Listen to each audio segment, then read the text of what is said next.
It's time for the Fort Mill Magazine podcast.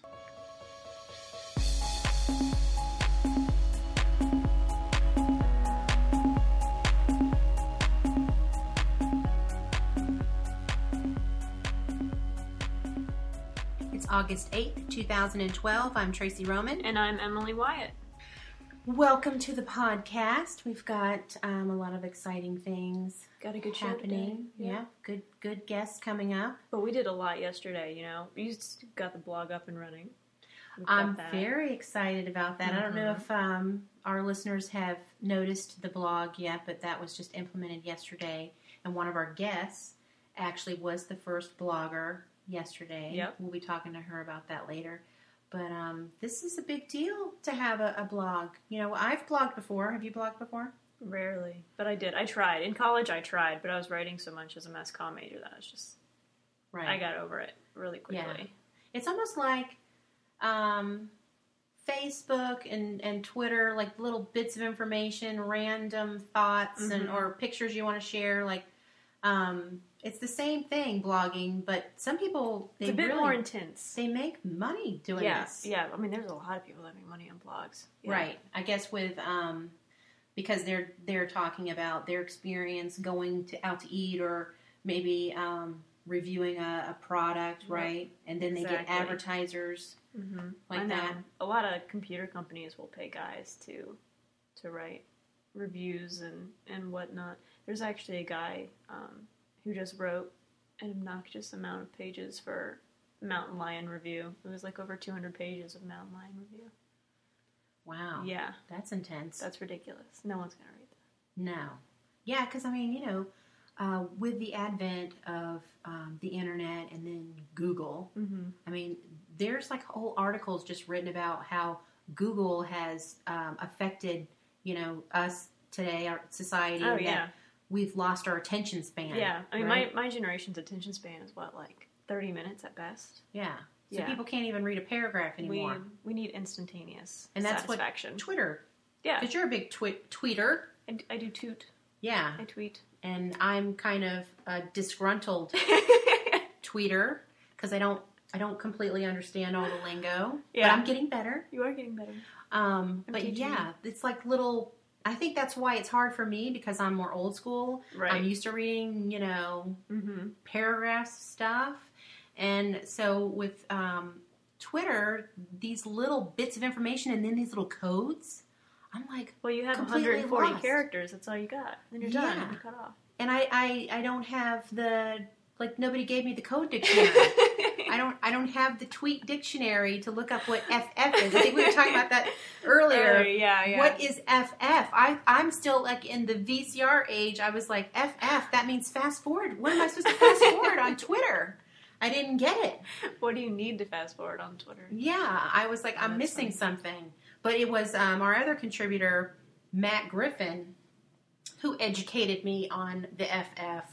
And because he was the one that kept doing it to me on Twitter. I was like, why do you keep sending me this FF thing? But I think it just looks like spam. I don't know. I've never jumped on that train, but it always seems like spam to me. So I just ignore it. Right. And FF again is follow friends. It used to be follow Fridays. Every Friday, my Twitter feed would explode with "Here's all the people you should follow" or something like that. But now I think they just do it whenever, and it kind of turned into follow friends. It's just like a networking thing, or I guess. I mean, I don't know.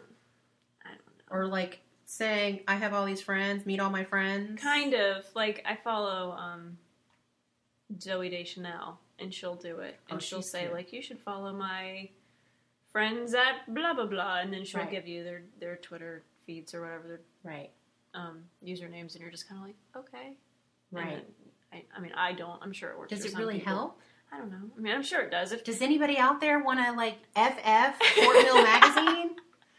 I don't know. Would that help us? I guess maybe. It sounds dirty when you put it that way. I know. It sounds real dirty.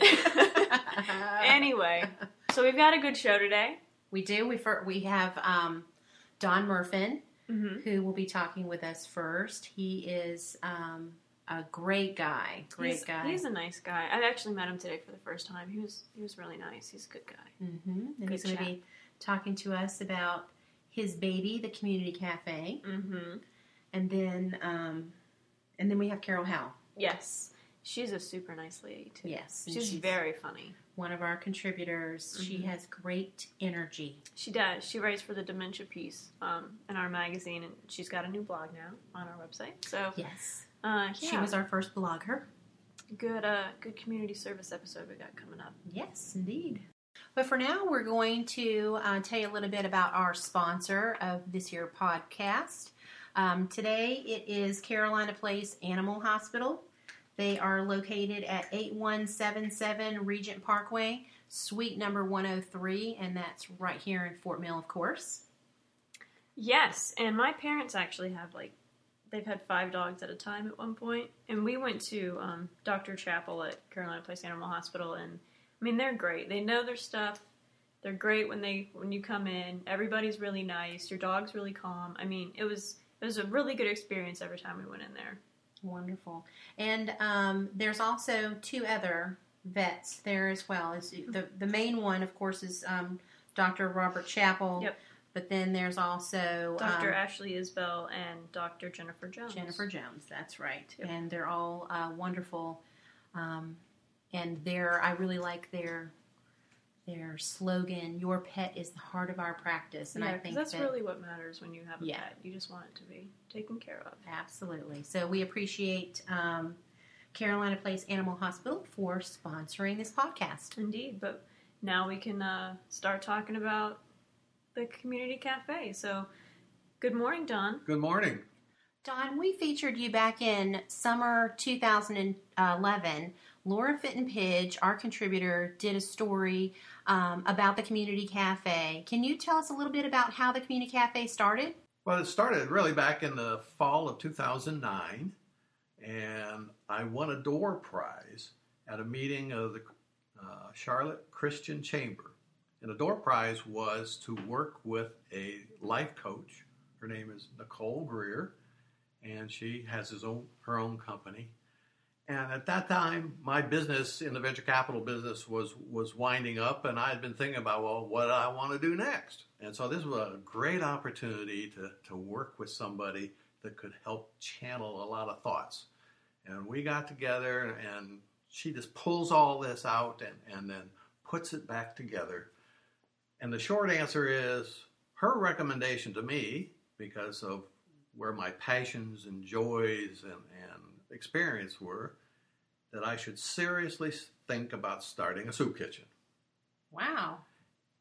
2 weeks after she told me that, 2 of the pastors at River Hills Community Church sent out an email to all their members saying that they had this kitchen, there were a lot of people in need, and they really ought to start helping those people by providing free lunches. Huh. And they needed help. That's crazy. I called him and said, "Pastor, I'll do that." And he said, "You'll do what?" I said, "I'll put it together for you. I'll plan it, I'll operate it, and I'll cook." Now, did you have prior experience in doing any of those things? Well, business planning, that was 30 years of my career. Cooking started when I was about 10 or 11 years old, out of necessity, and I just enjoy it. You know, I'm a chemist by trade, and cooking is nothing but chemistry. Right. And I've always had a heart for helping those that don't have enough food. So I've been a big financial supporter of food banks, but I've never done anything quite so hands-on as operating a kitchen like this. Right. So I had the opportunity to talk to a lot of people, go on the web, see what works at other places, and then put together a structure that I thought would be a great community venue for people to come together and help those in need. And part of that goes back to, you know, when there's a death in a family, typically the neighbors come over and they'll bring a meal, you know, maybe for a week or so. But families that are having financial problems, you know, maybe one or both lost a job, they're having trouble meeting their mortgage, buying food, paying medical bills. Really, who's there to help them? Right. Well, neighbors should be able to do that. And that's kind of what the cafe does. We bring people together that have a heart for helping, And if they make a donation towards the lunch, that donation pays for theirs and helps those that can't afford to pay. Right. So people then can have some extra dollars to help them through their struggles. So are you guys now incorporated? We are. We're a South Carolina nonprofit corporation. See, the cafe kind of started as kind of a gathering. It didn't have a name or anything. We were just going to make good product and give it to people and Right. maybe get some donations and just do it. And but then it started to grow, and we started with 45 people the first day, and then it got to 100, then it got to 150, and pretty soon we were feeding 250, 300 people, and others saying, well, geez, I wonder if you could roll this out and do it other places. And so I talked to some of my friends who were involved with this and kind of came up with this idea, well, maybe we ought to incorporate this, and then we'd be able to go out and get outside funding from foundations and what have you, and we could do more and more and more. So that's kind of how it happened. It was an evolution and not a revolution. Right. And it has helped us to start cafes in churches that don't have that tax exemption. Right. So we can get assistance from foundations. Now, you had mentioned that this all started in 2009 with River Hills. We opened in the end of January 2010. Okay. And then you also opened at a different location right here in Fort Mill. We did. June of last year. And which church is that? That's Bethlehem Baptist Church. And they've served over 10,000 meals. Wow. And while we were at River Hills for about 2.5 years, we served almost 40,000 meals. That's So impressive. in the next 2 weeks, we will surpass 50,000 combined. Wow. That's incredible. But 50,000 meals sounds like a lot, but you figure, if people are hungry, say on a Wednesday or a Friday, they're hungry on Tuesdays and Thursdays and Saturdays. Right. And so when you look at feeding a person for a year, it's not all that many people. I think it's about 140 people giving them one meal a day for a year each. That's not very much. Right. It's a start, but it's not very much. Right. So I'd love to open more. I'd like to either in a single location or in multiple locations be able to have something open every day of the week. So right now, okay, and then also you're no longer at River Hills. You've got a new location that just opened in place of that one, Right. correct? And where's that at? Well, it's sort of in place, but it's it's in a different neighborhood. It's at the Lake Wiley Lutheran Church, which is on the intersection of 160 West and Gold Hill Road in Fort Mill. Okay. And they had this wonderful new facility that they added onto their church last year, and they didn't have any idea what they were going to do with it. Well, I solved that problem for them. But they had, their pastor had read about the fact that we were looking for a new home, and he called me and said, this ministry that you have is just too important to let it die. He says, so if you need a home, you come see me. And I did within a week. And we had a couple one-on-ones, and then he talked to his council, and then I went in and talked to the council, and shortly thereafter, they all just unanimously wanted to have a cafe located at that church. And so this is, like the other ones, it's truly a partnership. The church provides the venue, so they've got a kitchen and a great gathering space for people coming in to eat lunch. And they pick up the utilities. And then the community cafe organization, we kind of step in and run it. In fact, a lot of the volunteers that got the new location up and running worked with me at River Hills Church. And in fact, right now, after 2 weeks, we have a list of 45 volunteers Wow. at the Lutheran Church. That's great. Probably half of those are members of the church, and the rest of them are from church across the street, down the street, over in River Hills. They come from Clover. They come from Rock Hill. But people that just have a heart for Right. doing this. That's wonderful. Let's define what this is, what the cafe is. How is it different from any other soup kitchen? Because it kind of sounds like a soup kitchen, like you said, you're running a soup kitchen. But how are they different? Well, we had that issue come up when we first opened at River Hills, and people said, "Oh, you're operating a soup kitchen," and I said, "No, it isn't a soup kitchen. It's a community gathering." And Right. so trying to define it has been an issue, and the best I can do is to take this approach, which the pastor at the Lutheran Church came up with. And so it's not a soup kitchen, even though we do provide free food for those in need.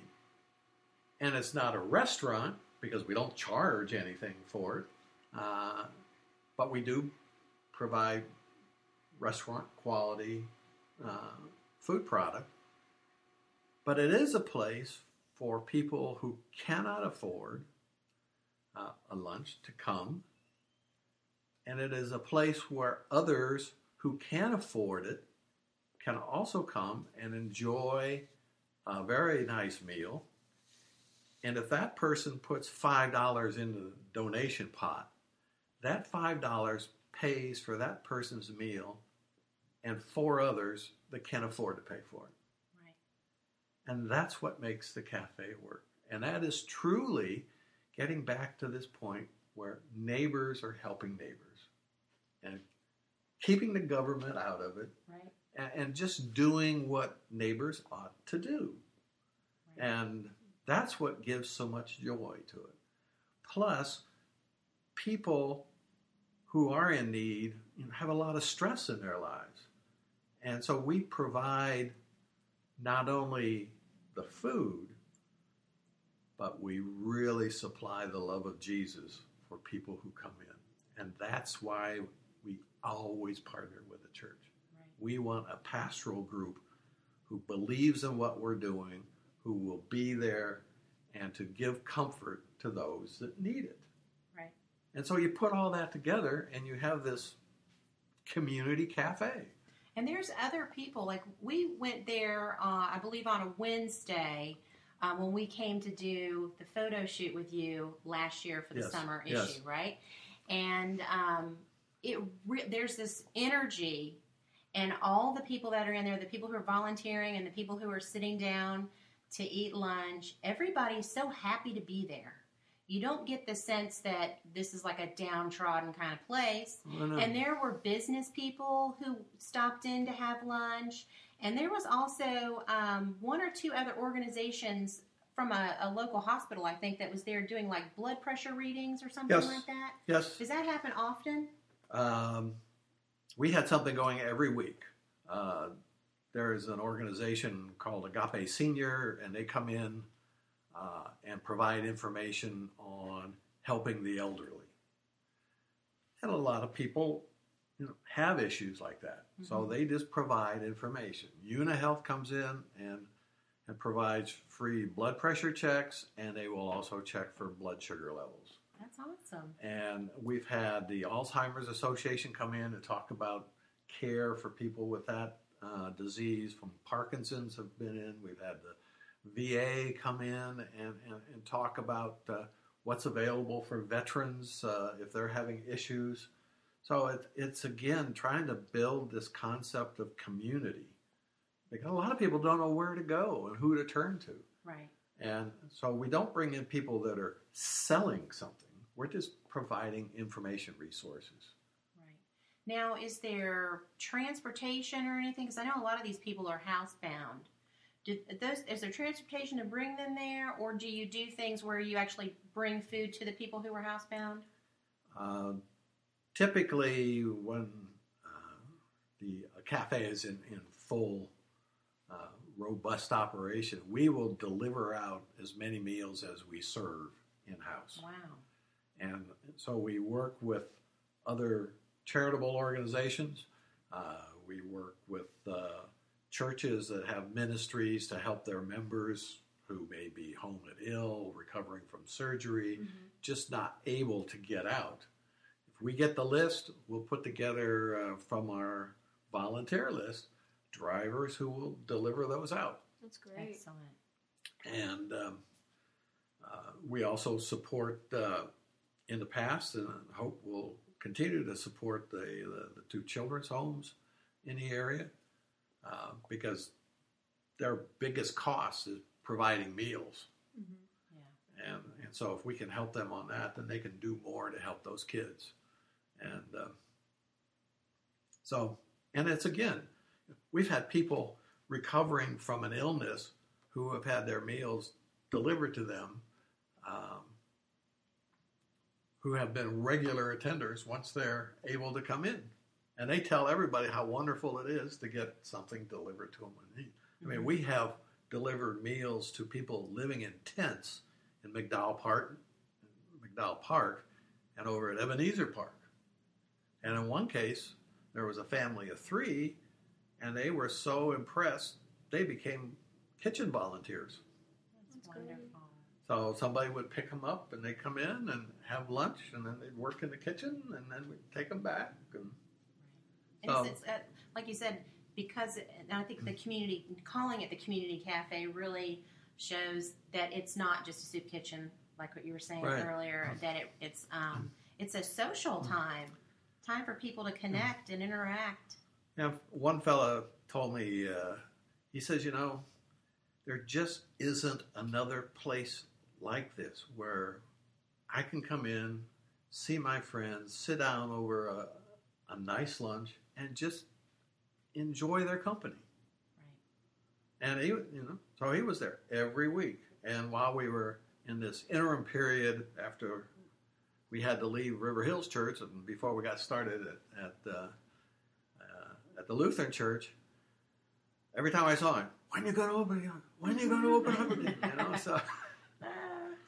So, and we're still talking to people about opening up another cafe. And, we're looking for locations that currently aren't being served. Right. And so we'll see where it goes. So what started off as sort of a part-time situation for me has become basically a full-time, non-paying job. We're all volunteers. And so when I approach a foundation for financial assistance, first question all of them ask, tell us about your payroll. I said, we don't have any. We don't have any payroll, and we don't have any overhead. So basically, about 96% of every dollar that comes in is used to buy food products to make meals. And we make everything from scratch every week. What is on your menu? It changes. It changes every week. But it's good stuff, you can be assured. I mean, I have, we started off with basically soup and sandwiches, and then we graduated to making things like spaghetti and meatballs. But there's dessert too. Oh, there's always dessert. My favorite. One of the things I learned is people in the South, they love their sweet tea and they love their desserts. So we make, everything from, cakes to cobblers to brownies, you name it. And they're all baked fresh the day the cafe is open. Wow. And my wife is one of the bakers. And I have others that will rotate with her. And we keep trying different things. And sometimes people will donate something. Like we got a couple cases of crushed pineapple. So we started making a pineapple cake. People love the pineapple cake. Right. So, we'll keep doing that until we run out of pineapple. And, during the summer, we get a lot of donations of fresh vegetables. And so those will go into soups. This coming Friday, there was a special on center cut pork loins. So I bought 52 pounds of those, and those will be roasted off, and we'll serve those with mashed potatoes and gravy and a nice tossed salad, and serve that with some good old Southern split-top biscuits. And boy, do they look pretty coming out of the oven. Oh, I bet. I'll tell you. Now that all that food, when you're talking about like fresh food and stuff, that requires that you have a certain size refrigeration system and all that Yep. kind of stuff. Yep. So you can't just open up one of these places just in any church. There's requirements Yep, that need there to be are. met, right? They basically need a commercial style kitchen with a commercial refrigerator, a commercial freezer, and when we were operating out of River Hills Church, we actually outgrew what they had, and I ended up purchasing another commercial refrigerator and another freezer, Wow. just because if people want to donate something, I want a place to put it. Right. And then I can work it into the menus as we go. But I make fried chicken. People like my fried chicken, and I'm not even Southern. I'm an old Northern boy. But, I make my own pimento cheese. I think I said that earlier. And Oh, that's a true Southern favorite, isn't it? it is. And what makes it good is the jalapenos I put in it. Oh, it's got But- kicked up a notch. Yeah. But we'll be making that for this week, and we do package it up so people can take it home. And we ask for a donation for that to cover the costs. Right. And so it, as a sometimes the menu is based on what really stirs me, and sometimes it's based on what we have at hand. Or I buy most of our food products at a wholesaler, and they have specials, and so if I can work that in, I'll work that in. And so it changes every week, and I post a menu for the current day, and I try real hard to also put together the menu for the following week as a way to entice people to come back and enjoy another good lunch. That's great. Got a good gig going. It is, and it's such a joy. And I guess my true joy is just listening to the people conversing. Mm-hmm. Because one of the things we do, we give everybody a name tag when they come in. So they're not a pronoun, they're a person. Right. And one of the things I teach to people that work on the service line is talk to them, use their name, get used to it. So the next time you see them, you don't have to look at their name tag. You know Right. who they are. It's Right. like inviting somebody to your house. Right. What we provide is good old down-home cooking, and Mhm. I think that's what people like. Oh, definitely. So that's pretty much the story of the community cafe. And it's still Wednesday for lunch and Wednesday evening for dinner at the other location. Is that how it's it works? Wednesday evening at Bethlehem Baptist, Okay. and it's Friday at the Lake Wiley Lutheran Church from 11:30 until 2. Okay. Or if somebody wants to come in early, they can come in early. And I'd like to start making breakfast too. I got to talk to Pastor about that Right. because I love to cook breakfast. But yeah, that's where we are right now, And and Wednesday evening. So what time was that? that runs from 5:30 to 6:45, Okay. And then Friday from 11:30 until 2, 2:30. Okay. or 2:30, or 3 o'clock. If we're there, whether we're cleaning up or whatever, if somebody walks in the door and they're looking for something to eat, they're going to get it. As long Until- as you're there. As long as I'm there. And people can come in, have a nice lunch. If they want to take something home, if they want to take it to a neighbor, all they got to do is tell us, how many do you want? We ask no questions. Right. So, and I know you have a website, We correct? do. And you also have a Facebook page. Are We you on do. Twitter too? No. Oh, that's okay. Not everybody tweets. Yeah, But I have a personal one, but I Okay. Yeah, I haven't. Well, we'll post those things on our website. But if somebody is interested in volunteering, donating, how's the best way for them to contact or inquire? Through the website. Okay. It's all up there for volunteers. They can put their name and contact information, and it comes straight to me. Mhm. You can go onto Facebook and do the same thing. Right. And what's the website? It's www.communitycafecares.com. Perfect. And I'm just in the process of updating that, and I mean, all the contact info is still good. It's just that, the cafe keeps changing, and so you got to keep after it and, Right. Never and stops. update it. So But if they're not on the computer, if they don't compute, how would they? Do they just show up on either Wednesday or Friday? yep, and people have inquire? done that. They come in for lunch, and then everybody wants to talk to me. So I tell them, if you'd like to volunteer, give me your name, contact info. We have a volunteer coordinator at the Lake Wiley Lutheran, and she has been a tremendous help to me. So she does the coordination, and we will work everybody in. We try to find out what they really like to do, whether they like to cook or greet people or whatever, and we'll Right. try to fit them in. So if they have a very good outgoing personality, Right, yeah. they'd be great at welcoming people. Right. Good. So that's where we are. It's really been a God thing. I never have to worry about whether I have enough food or enough volunteers because he takes care of that. This is his kitchen. I'm just privileged to be a set of hands and feet to help all this work. And I say it's been just an absolute joy. And we invite everybody to come.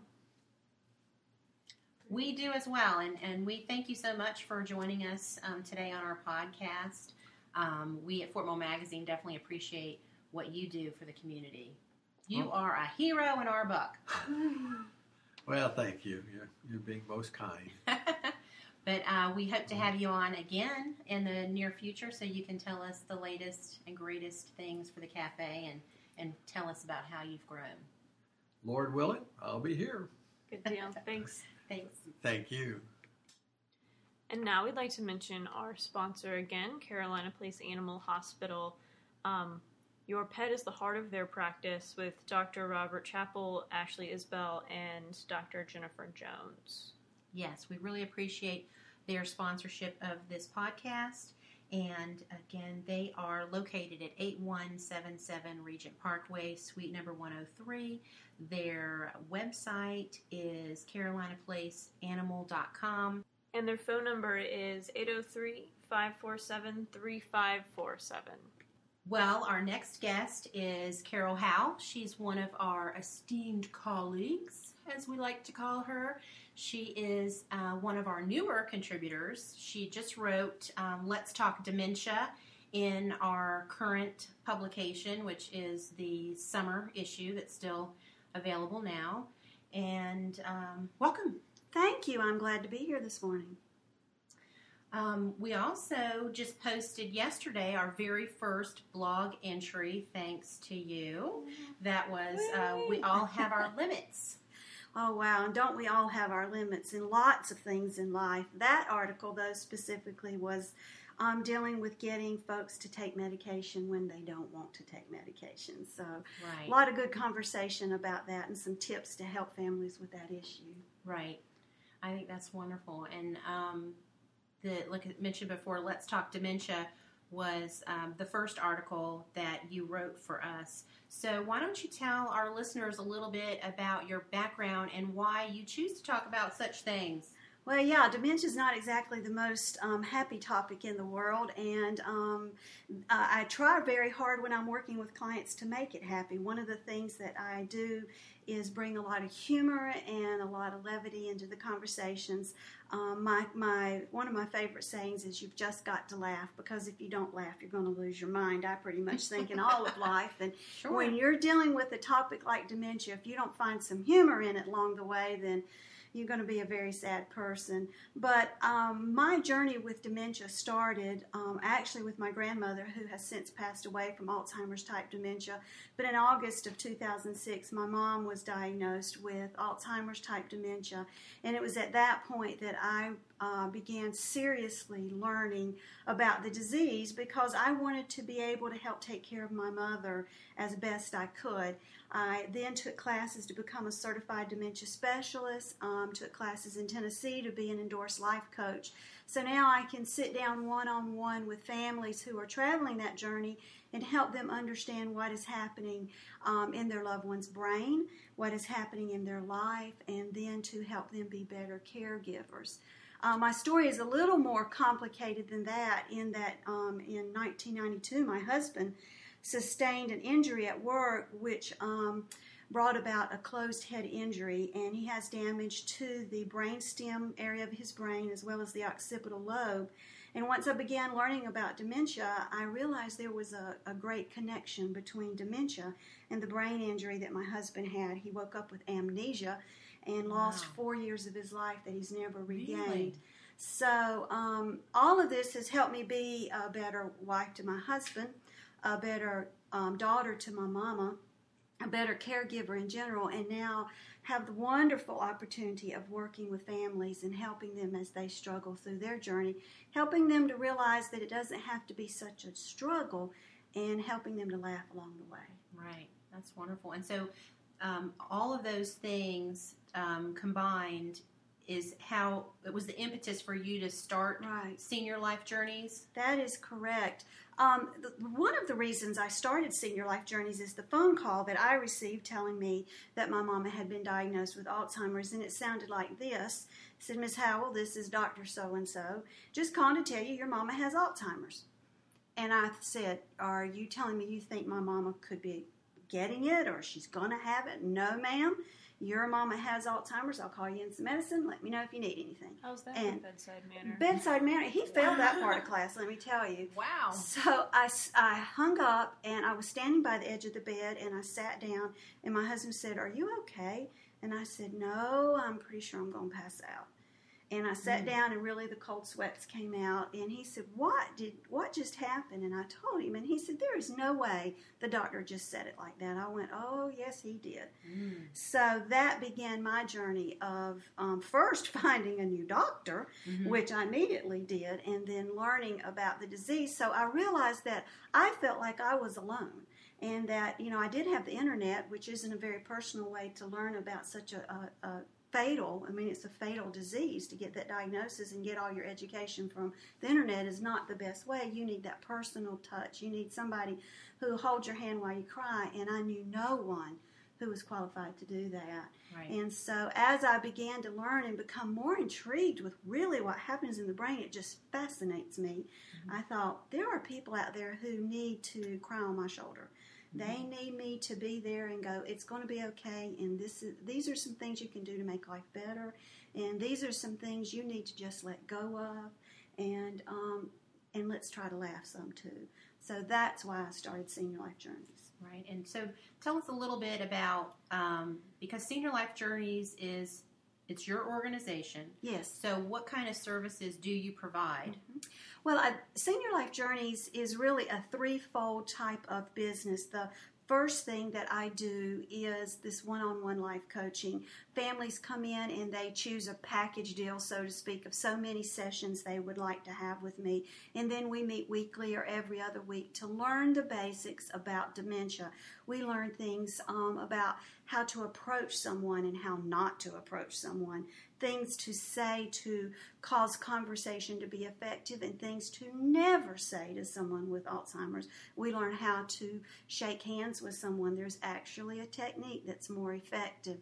We learn tips to help to get them to eat and help to get them to bathe, and also, like I said earlier, how to help when it comes to trying to get medications in each day.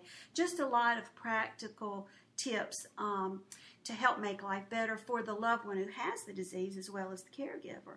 Then the second part of my company is I do public speaking. I love to go into group settings and teach about dementia. explain what's going on, and then along the way make people laugh. I always tell folks when we get together, whether I'm coaching you or whether I'm speaking in public, if two things don't happen, you should ask for your money back. And those two things are, if you don't learn something or several somethings, and if you don't laugh, then I was not successful. So I always try to make sure that happens. So can I tell you a joke? Yes, please. Okay. This really isn't a joke. This is a story, a true-to-life story. My grandmother, who I told you died of Alzheimer's type dementia, lived with my aunt in Florida up until her death. And my aunt had several ladies in her home who had dementia, and she had a dementia home. You know, she cared for folks. Did a great job.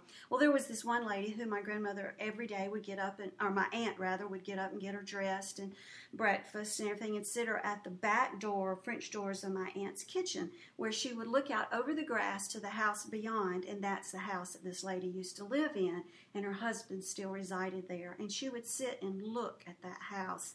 And every day her husband would come from that house across the grass, open the French doors, and get his wife by the arm and take her to her room and spend time with her. And he would bring her back, put her back in her chair, and he would leave. And every day she would say to my aunt, "Evelyn, who was that man?" And my aunt would say, "Why, that was your husband." And she'd go, "My husband, but he is so ugly." And I just think that's hilarious because every day she would spend time with him, you know. So, I'll let you take me to my room and hang out. Yeah. I don't really know who you are. Yeah, Thank you very much. You would think she would think that, but that just shows you how the brain does and doesn't work. And Right. with someone with dementia, she was just happy to have the company. So I love that story. It just makes me happy to tell it. So I try to bring some levity anytime I'm working with folks on a coaching level or in speaking. And then the third part of Senior Life Journeys is the part that I'm probably most passionate about, and that's my music therapy. We know that the part of the brain that holds music and rhythm and prayer and poetry and art is least affected by Alzheimer's type dementia. And that really excites me because I love music. Yeah. So, yeah, I go into facilities and group homes and adult daycares and memory facilities and sing with these folks. And we sing "Let Me Call You Sweetheart" and "Shine on Harvest Moon" and the songs from their past, from the 40s, from the 50s. You would think they would like Elvis, but they do not like Elvis. So Really? we cannot sing No. What's up with that? I do not know. It really bothers me because I seriously love some Elvis. No Elvis. We can do some gospel depending on where I am, and then I have groups that no gospel. They know none of it. But patriotic music, oh my word, you want to get people awake, standing, straight, shoulders back, head up, sing the Star Spangled Banner, and they'll sing it with you. Isn't that wonderful? Yeah, it's really neat because it happens even with folks who have ceased to speak. They may not have spoken in months, but they can sing, and it's just great to watch them come alive and for them to experience the beauty of being able to make these sounds that with ordinary speech they cannot do. So we get these groups together and we work with them on a weekly basis, and twice a year do a big performance where their families can come in and participate and watch and see what grandma's learned to do. And it's fun. It is the most fun I've ever had in my life. Just totally enjoy it. Wow. Yeah. So this has really turned out to be like a life's passion. Right. Yeah. And who would have thought that? One of my favorite. Well, I'm a woman of faith, and one of my favorite scriptures is Romans 8:28, said all things work together for good to them that love God. And I think this part of my life is very evident of that, because who would have thought that my mama's diagnosis of Alzheimer's type dementia, a fatal disease, would be something good in my life? Right. How can a fatal disease be good? But truly in my life that has come to pass because of her disease. It pushed me to learn, and it pushed me to explore and to open my mind to creative ways that I could take what I have learned and reach out to others. My husband says it's not a business, it's a ministry. I hope that's true. Right. So. Had you experienced anything before Senior Life Journeys? Like, were you a business owner before? I have owned a business for 25 years that I currently do still own, where I do in-home care for individuals. Because Senior Life Journeys has taken off so well, my in-home care business will be closing as of the end of the year, which I'm very excited about. but I've had individuals within that company who I've cared for on a very personal level as far as dressing and bathing and cooking and shopping or cleaning or whatever they needed when I got there. Mm-hmm. So now life has taken me into Senior Life Journeys, and it is catching on, so to speak, in the area. So I'm going to be concentrating, starting in 2013, all of my efforts into that. So, Right. yeah, that's exciting, isn't it? It's I'm very wonderful. excited. So you help the people with dementia. You help their loved ones take care of them. Yes. But you also write. You're a very prolific writer. You've got several blogs, and I think you have several books. Why don't you tell us about some of those? Yeah, I really do like to write. You know, I wrote a book called "If My Body Is a Temple, Why Am I Eating Donuts?" Don't you like that? I love that. You know, when you're buying a house, when you drive by that house, if it's not pretty from the outside, and it's for sale, you're not going to stop and call the realtor because it's ugly on the outside, right? Right. That curb appeal. And with the book, it's the same thing. You know, you're in a bookstore and there's 60 gazillion books, and if that title doesn't grab your attention, you're not going to pick it up and flip through it. Mm-hmm. So this book is a 9-week journey through what the scriptures have to say about food. And there's a lot to be said about food. That became important to me because I've lost 100 pounds. And as I was going through this journey and wondering what I should eat and what I shouldn't eat, I turned to Scripture to help learn about that. And so the book came to be because of that. Now, that's interesting as far as Senior Life Journeys comes to be, because one of the things that we know that helps prevent Alzheimer's type dementia is eating right and exercising. You can reduce your risk of getting Alzheimer's by 50% if you eat right and exercise. Well, my book came to be before Senior Life Journeys came to be. And now I understand why it happened in my life in the order that it did. I can more authoritatively speak about losing weight, and that you need to lose weight, and you need to eat right, and you need to exercise, because you don't want to have Alzheimer's, because I have come through that journey. So that book actually will be released in just a few days on Amazon, Amazon Kindle and Barnes & Noble Nook. And there's another one. I never can remember the name of the other one. But yeah, that will be released through Helping Hands Press. They will be releasing that book. That's great. So yeah, and now I'm 105 pages into a book called Let's Talk Dementia, and the subtitle is yet to be found. It's floating around in somebody's brain, and I wish they would send it to me. The subtitle needs to have some humor in it. So I thought that was it. no. Kind of like, you lost something and you can't remember What it was, where yeah. it is, but it needs to be It found. needs to be found. Well, in Let's Talk Dementia, it's a very candid, easy to read explanation of the disease, and it covers most of the topics that I go over when I am coaching someone. But along the way, you just stop, and I have to tell you a joke. So that's what I'll do. I'll just stop right in the middle of telling you the horrific things that are happening inside someone's brain, and all of a sudden there's a joke inserted right in the middle of this explanation. So, because, I'm telling you, it gets to be a little bit heavy, and it gets to be a little bit depressing to find out that your loved one who has Alzheimer's dementia has a brain that actually has holes, physical holes in their brain. That's hard news to hear, Right. especially if you've never heard it before. So to keep you from crying through the next 3 pages, we stop and tell a joke.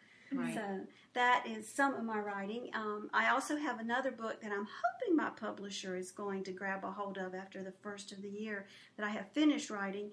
And it's called I Prayed for My Refrigerator and Other Stories of Faith. And once again, there's a lot of humor in there of all the crazy things I've prayed about over my life.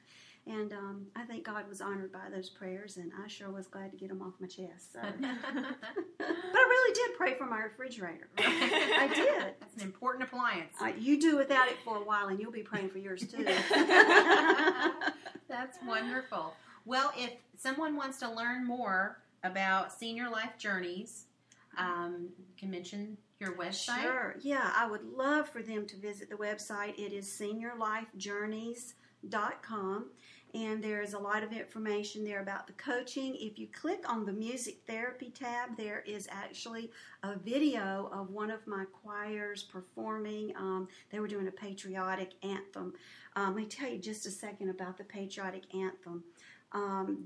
It was something new they had to learn, because we didn't just sing God Bless America in the way that we used to. We did all the songs differently. Right. And the first time we practiced, one of my favorite guys looked at me and he said, "I've just got a question." He's in the choir now. And I said, "Yes, David, what is your question?" He said, "Have you lost your ever-loving mind?" I said, "There's no way we're going to learn all of this." But they did. It took about 6 months of practicing every Thursday, and they got it. So there's just a little short clip of them singing on the website there. If you go to the bottom of every single page of Senior Life Journeys, there is a link to Carol Howell books, and there you can read about the books that I've written. Right. Great. And then, of course, again, we have our blog at FortMillMagazine.com, so people can check in on the latest and greatest of Carol Howell's What's Rattling. You've got this saying something about what's rattling my brain. Well, the blog that I write for my books to talk about the issues in life is called Listen to My Brain Rattle. Yes, So that's yeah, and my brain rattles about weird stuff sometimes. Everyone's does. Well, one week I might be writing about something very holy that makes me look so good, and the next week I might be writing about something that's just totally off the wall. I am going to write one this week about menopause. I've already decided. On the way here, I had taken my necklace off and placed it beside my cold water bottle, and I was hot when I got in the car. I reached over and picked up my necklace and put it on, and it was so cold. It had been against my cold water bottle. And I'm 51, which means, I'm kind of going through the change of life. So I've decided I'm going to start storing my necklaces in the refrigerator. That's a good idea. Another reason to pray for your refrigerator. No, you got that right. It felt so good around my neck. So I'm going to write about that this week. Yeah, so you never wonderful, know. Wonderful tips. Yeah, you never know where my brain's going to rattle. So. Well, we love having you. We love having you on the podcast and you. Writing for the publication and all the blogging that you're doing. We really appreciate everything that you do, and I'm sure that all of those families who are going through dementia at some level, either with themselves or their loved ones, really appreciate what you do as well. Well, it is absolutely my pleasure to be a part of Fort Mill Magazine. I was so thrilled to be invited to be a contributor. It is one more pretty magazine. It makes me proud to have it on my coffee table. Kind of opened up just a page. What's the page number? Right there with my picture, Right. My mama leaves it sitting out in her apartment so everybody can see it. But it's a great publication. I'm proud to be a part of it. And I'm very honored to have the opportunity to help folks. And that is my mission, is to make a difference in folks' lives so that when they come to the other side of that journey, they'll look back on it and go, it was nowhere near as bad as it could have been, and it was made better because Carol and I spent time together. Wonderful. So that's my goal. Wonderful. That's great. Thank you so much. Thank you. And that was this week's podcast. We'd like to thank Carolina Place Animal Hospital once again for sponsoring this podcast for us. And again, Carolina Place Animal Hospital is located at 8177 Regent Parkway, Suite 103. Their website is carolinaplaceanimal.com or 803-547-3547. And you can follow us on Facebook and Twitter or go to fortmillmag.com. And we'll see you next week. Bye.